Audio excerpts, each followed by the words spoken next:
Here we have an integral where it's going to make sense to choose u equals x squared as our substitution because I see an x squared sitting inside that f prime, and I see the derivative of x squared, or at least half the derivative of x squared, sitting outside to allow my conversion from dx to du. So I'm going to go ahead and say u equals x squared, du equals 2x dx, and if I solve for dx, I get dx equals du divided by 2x.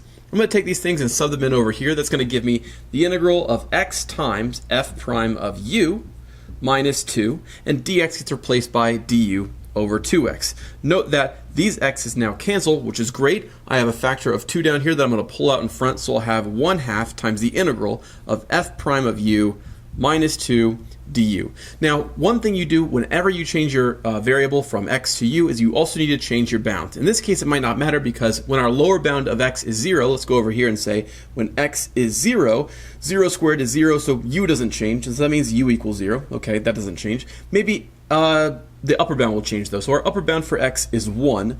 When I plug in 1 for x here, I get 1 squared, which is 1. That means u is going to be 1. So it didn't really change anything here. The bounds for x were from 0 to 1, and the bounds for u from 0 to 1. But it will make a difference in other cases when the transformation isn't as simple as, say, u equals x squared. Okay, so our bounds are still 0 to 1.